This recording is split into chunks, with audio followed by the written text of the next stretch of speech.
So here we have the Jeep Renegade on a 69 plate. I'm going to start off by showing you around the outside of the car, and then we'll hop in and run through some controls on the inside. But from the outside, you can see it's a 5-door car with alloy wheels.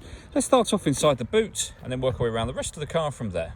So as we approach the back of the car, you'll see we have reversing sensors, plenty of boot space as well, along with that 60/40 split folding rear seat should you wish to increase this space even further.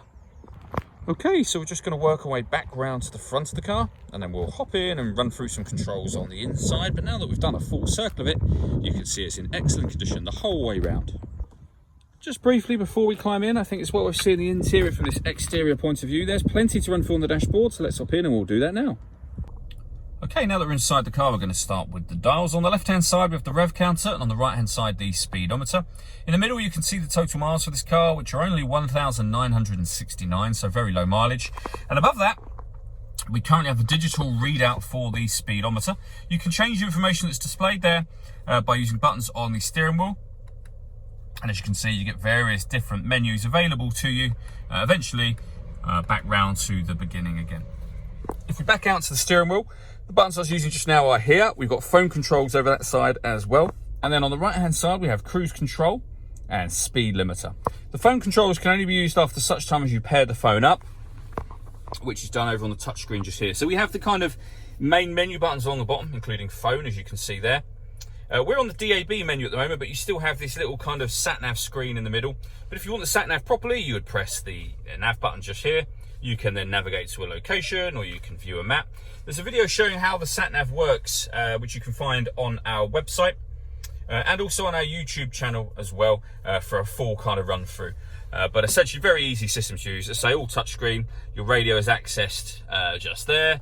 There's certain kind of Jeep friendly apps that you can have on here.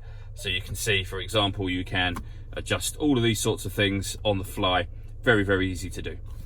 Working our way down, we have the dual zone climate control. So you can adjust the passenger temperature and the driver temperature. All adjustments show in the top corners of the screen there. You can increase and decrease the fan speed. When you're happy with the settings, this button turns the air conditioning on or off. So it's off now or back on again.